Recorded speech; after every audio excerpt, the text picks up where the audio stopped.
बिस्मिल्लाहिर्रहमानिर्रहीम अस्सलाम वालेकुम वरहमतुल्लाह। Class 10 biology unit number 1 digestive system की एक्सरसाइज के शॉर्ट क्वेश्चन एंड आंसर्स को सॉल्व करते हैं। ये नोट्स हमने तैयार कर लिए। सबसे पहला सवाल है, state the role of salivary gland in digestion. ये जो स्लाइवरी ग्लैंड है इसका डाइजेशन में क्या काम है। स्लाइवरी ग्लैंड हमारे माउथ में स्लाइवा को सिक्रीट करते हैं और स्लाइवा तीन तरह की चीज़ों पर मुश्तमिल होता है। एक मिक्सचर है वाटर का, म्यूकस का और अमाइलेज का। माइलेज एक एंजाइम है जो कि डाइजेशन करवाता है कार्बोहाइड्रेट्स की। तो स्लाइवा के अंदर अब ऐसा एंजाइम है जो कार्बोहाइड्रेट्स की डाइजेशन करवाता है। इस वजह से स्लाइवा का बेसिक जो फंक्शन है वो यही है कि वो कुछ ना कुछ केमिकल डाइजेशन करवाता है फूड की। जो क्वेश्चन नंबर 2 है वो है, what do the term peristasis and swallowing mean. Peristasis और स्वालोइंग दोनों ही मस्कुलर हम कह सकते हैं प्रोसेसेस हैं, फिजिकल प्रोसेसेस हैं। और इनका क्या मतलब है। स्वालो का मतलब है निगलना, और ये अमल है जब खुराक मुंह में होती है ओरल कैविटी में, वहां से उसको अंदर एसोफेगस की तरफ पुश कर देना। ठीक है। और इस दौरान एपिग्लोटिस ने हमारे सांस की नाली को कवर किया होता है ताकि खुराक मान ना जाए। जबकि जो पेरिस्टालसिस है वो एक ऐसा अमल है, मैंने अपने ह्यूमन डाइजेस्टिव सिस्टम की जो वीडियो एक्सप्लेन कर की है, वीडियो में जो एक्सप्लेनेशन दी है उसमें नाम से याद रखने को बोला था। तो पी से हम कहेंगे पिंच इन एंड एस से स्ट्रेच आउट। तो पेरिस्टालसिस में जो फूड है एसोफेगस के अंदर, उसके ऊपर और नीचे के एरिया पे मसल्स पिंच इन अंदर की तरफ हुए होते हैं। पिंच जिस तरह एक चुटकी काटो तो स्किन को काटो तो होती है, और दरमियान जहाँ पे फूड है वहां से वो स्ट्रेच आउट हुए हुए होते हैं। इसी तरह पूरा ये कॉन्ट्रैक्शन और रिलैक्सेशन के थ्रू एक वेव जो है ना वो हमारी खुराक को स्टमक में जाके पुश करती है। तो इस अमल को पेरिस्टालसिस कहते हैं और ये इंटेस्टाइन में भी होती है। नेक्स्ट क्वेश्चन जो 3 है वो है, what are the function of HCl in the stomach. Stomach के अंदर जो है वो हाइड्रोक्लोरिक एसिड का क्या काम है। हाइड्रोक्लोरिक एसिड किस चीज में मदद करता है। पहले तो बेसिकली स्टमक की वॉल्स इसको सीक्रेट करती हैं और जो है ये फूड की डाइजेशन करवाता है। लेकिन इसका एक और जो मेजर काम है वो ये है कि एंजाइम पेप्सिनोजेन उसको कन्वर्ट कर देता है पेप्सिन के अंदर, जो कि क्या है, प्रोटीन की ब्रेकडाउन के लिए एक एंजाइम है। क्वेश्चन 4 है, state the role of pancreatic juice. Pancreatic juice क्या काम करता है, ये भी मैंने उस जो ह्यूमन डाइजेस्टिव सिस्टम की वीडियो अपलोड किया उस पर जाकर आप चेक करें, बहुत इजी कंसेप्ट बताए हुए हैं वहां पर। तो मैंने कहा था TAL से हम याद रखेंगे। पैंक्रियाटिक जूस में ट्रिप्सन होता है, अमाइलेज होता है, लाइपेज, तीनों एंजाइम है और तीनों डाइजेस्ट कराते हैं। ट्रिप्सन प्रोटीन्स को डाइजेस्ट करवाता है, अमाइलेज कार्बोहाइड्रेट्स की डाइजेशन में हेल्प करता है, और जो लाइपेज एंजाइम है ये करवाता है लिपिड्स की डाइजेशन। तो यहाँ पर पैंक्रियाटिक जूस मेजरली हमारे पास सारा क्या करवा रहा है, मेजर डाइजेशन ऑफ फूड करवा रहा है। और नाम से दायरे कि ये पैंक्रियाटिक जूस है तो ये रिलीज कहाँ से हो रहा होगा, हमारे पैंक्रियाज में से। ठीक हो गया। ये थे हमारे फर्स्ट 4 क्वेश्चंस। अब जो है वो मूव करते हैं और चलते हैं क्वेश्चन नंबर 5 की तरफ।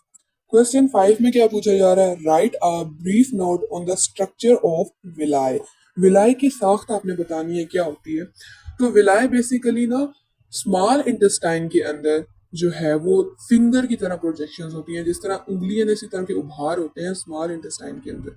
और इसके अंदर बेसिकली क्या होता है, हमारे पास जो कहते हैं लिम्फ वगैरह ब्लड कैपिलरीज होती हैं, ठीक है, जिनका काम क्या है खुराक को एब्जॉर्ब करना। क्वेश्चन 6 है, what are the causes of stomach ulcer. मैदे में जो अल्सर पैदा हो जाता है उसकी वजूहात क्या है।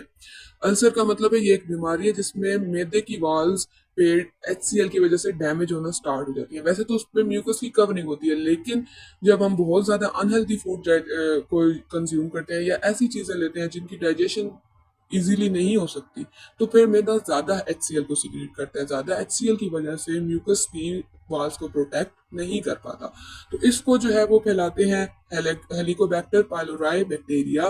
फिर अगर आप ऐसी एंटी इन्फ्लेमेटरी जो है ना वो इन्फेक्शन से मेडिसिन ले रहे हैं, या अल्कोहल को बहुत ज्यादा कंज्यूम कर रहे हैं, या फिर स्मोकिंग कर रहे हैं, ये जो सब जो चीजें हैं ना वो भी हमें क्योंकि इम्यूनिटी को वीक कर देती हैं, जिसकी वजह से ये स्टमक अल्सर जो है वो पैदा हो जाता है। ओके, नेक्स्ट अब मूव करते हैं जो इंक्यूजिटिव क्वेश्चंस हैं उनकी तरफ। Why does someone with liver disease have difficulty in digesting fats. कोई इंसान जिसको जिगर का मसला है वो फैट्स क्यों नहीं डाइजेस्ट कर पाता? लिवर का काम है बाइल की प्रोडक्शन, और बाइल क्या है, उसमें साल्ट्स होते हैं, उसका काम क्या है, डाइजेशन ऑफ फैट्स। तो इनडायरेक्टली या डायरेक्टली वो बाइल कनेक्टेड है लिवर के साथ, क्योंकि बाइल ही लिवर ही उसको प्रोड्यूस कर रहा है। अगर लिवर खराब है तो बाइल प्रोड्यूस नहीं होगा, बाइल प्रोड्यूस नहीं होगा तो फैट्स डाइजेस्ट नहीं हो पाएंगे। फिर है question two, why is it important to maintain a healthy balance of gut bacteria? Bacterias जो है ना वो उनका बैलेंस मेंटेन करना गट के अंदर क्यों जरूरी है? क्योंकि बैक्टीरियाज जो है ना वो खुराक की डाइजेशन में भी हेल्प करवाते हैं, विटामिन बी एंड के की मेकिंग के लिए भी एसेंशियल होते हैं, और जो हार्मफुल बैक्टीरियाज हैं उनसे भी बचाते हैं। बट अगर यही एक्सेसिव हो जाए ना तो फिर ब्लोटिंग होती है, गैस होती है, वीक इम्यूनिटी जैसी डिजीज होती है। ब्लोटिंग का मतलब ऐसे पानी जो है ना बिला वजह जिस्म के अंदर जमा होना और स्किन फूली फूली रहना। उसके बाद क्वेश्चन थर्ड है इंक्विजिटिव क्वेश्चंस में, how can malfunction in a cardiac sphincter lead to acid reflux? कि जब कार्डियक स्फिंक्टर में मेल फंक्शन है, मेल फंक्शन काम सही से नहीं करना। कार्डियक स्फिंक्टर का मतलब है एसोफेगस जब जुड़ती है ना जिस पॉइंट पे स्टमक के साथ, उस जगह पे एक मस्कुलर रिंग प्रेजेंट होता है, ठीक है। उस रिंग की प्रेजेंस की वजह से क्या होता है कि खुराक दोबारा बाहर नहीं निकल पाती, एसिड बाहर नहीं जा पाता, क्योंकि म्यूकस की जो लेयर है वो सिर्फ और सिर्फ स्टमक में होती है, हमारे एसोफेगस में तो नहीं होती। तो अगर एसिड ऊपर जाएगा एसोफेगस में तो तबाह कर देगा उसको। इसलिए कार्डियक स्फिंक्टर अगर सही से काम नहीं करेगा तो मतलब वो एसिड रिफ्लक्स होगा, यानी कि एसिड का कुछ ना कुछ उछाल वो एसोफेगस की तरफ, ऊपर की तरफ होगा। फोर्थ क्वेश्चन है, why is it important to store bile in gall bladder? Bile को गॉल ब्लैडर में जमा करके रखना क्यों जरूरी है? देखिए बाइल की स्टोरेज का और कोई एरिया नहीं है, प्रोड्यूस उसको लिवर कर रहा है लेकिन लिवर उसको स्टोर नहीं कर सकता, पहली चीज। दूसरी चीज, जाना उसने इंटेस्टाइन में है, और इंटेस्टाइन में लेकिन तब जाना है जब वहां पे फैट की डाइजेशन करवानी है, जब वहां पे कोई फूड होगी। अब जब फूड ही नहीं है तो बाइल को वहां पे नहीं भेजा जा सकता, ये भी इंटेस्टाइन्स के लिए नुकसानदेह होगा। तो देयर फॉर अल्लाह पाक ने हमारे अंदर बाइल की स्टोरेज के लिए स्पेसिफिक गॉल ब्लैडर नाम का जो छोटा सा ऑर्गन है उसको रखा है, और ये इसमें वो स्टोर होता रहता है क्योंकि लिवर इसको बहुत ज्यादा कंटिन्यूसली प्रोड्यूस करता है। तो ये उसके अंदर स्टोर हो जाता है और फिर वो आगे की तरफ जब भी चाहिए होती है तो इंटेस्टाइन में मूव करता है। आज के लिए इतना ही। अल्हम्दुलिल्लाह यूनिट 1 की एक्सरसाइज कंप्लीट होती है इंशाल्लाह। अब मैं इसी यूनिट के जो कंसेप्चुअल क्वेश्चंस हैं बुक के अंदर से, चैप्टर के अंदर से, वो बनाकर शेयर इंशाल्लाह किए जाएंगे इसी चैनल पर। तो जल्दी से अगर आपको मेरी वीडियो की समझाने की समझ आई है तो काइंडली जितना हो सके लाइक और शेयर करें, सब्सक्राइब करें, और लाजमी कमेंट करें कि आपको क्या conceptual questions from the chapter चाहिए, तभी शेयर किए जाएंगे, ठीक है। क्योंकि कंसेप्ट बायो के अंदर ऐसा है कि अगर मार्क्स लेने हैं तो डीप स्टडी करनी पड़ेगी, जितना डीपली जितना कंसेप्ट को समझेंगे उतने मार्क्स अच्छे आते हैं।